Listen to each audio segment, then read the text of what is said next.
সঙ্গীতে প্রীতম হাসান আর টিভি নাটকে তানজিন তিশা। দুটো নামই দুই অধ্যায় হটকেক। সেই দুজনই কিনা এক করে বানানো হচ্ছে আস্ত একটা সিনেমা। খবরটি গরম বটে। মুক্তির আগেই দর্শকরা সিট বেল্ট বেঁধে তৈরি করার মতো অবস্থা।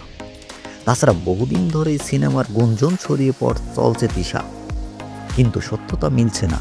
অবশেষে সেটি বাস্তবে রূপ নিতে যাচ্ছে, যা বিশেষ ঘটনাও বটে। প্রীতম তিশাকে নিয়ে নির্মিতব্য প্রথম সিনেমাটির নাম ঘুমপড়ি। ভালোবাসা আর মমতায় মাখানো রূপকথার ঘুমপড়ির গল্প। তার যেমন সৌন্দর্য তেমন সুরেলা কণ্ঠ, যার মোহবিশিষ্টে ঘুমিয়ে পড়েন সবাই। প্রয়োজনে পরীর রাজ্য থেকে মর্তলোকে নেমে আসেন ঘুমপড়ি।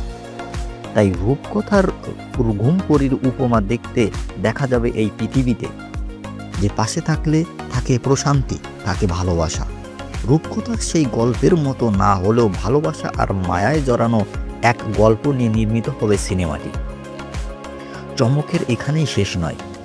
জুলাই আগস্টের আন্দোলনে চলো ভুলে যাই গান গিয়ে ভাইরাল পাওয়া বর্ষা মাহাজমির আও আছে এই সিনেমাটি করার পক্ষে চুক্তি স্বাক্ষর করে শিল্পী নির্মাতারা। চুক্তিতে সই করে তানজিম তিশা বললেন, গল্পটা শুনলে বা দেখলে যে কেউ মুগ্ধ হবেন। আশা করছি দর্শকের খুব ভালো লাগবে। সিনেমাটির অভিনেতা ও পরিচালক দুজনের নামই প্রীতম, যদিও দুজনই আলাদা ব্যক্তি। অভিনেতা প্রীতম সিনেমাটি প্রসঙ্গে বললেন, খুব সুন্দর গল্পে কাজ এটি। এরই মধ্যে নির্মাতা দর্শকদের সুন্দর অনেক কাজ উপহার দিয়েছেন। আশা করছি আমাদের কাজটিও ভালো লাগবে। নির্মাতা প্রীতম জানান, ঘুমপড়ি গল্পটি ভালোবাসার, তবে এতে রহস্য ও নাটকীয়তার মিশ্রণ রয়েছে। শীঘ্রই শুটিং শুরু করবে বলে জানিয়েছেন তিনি।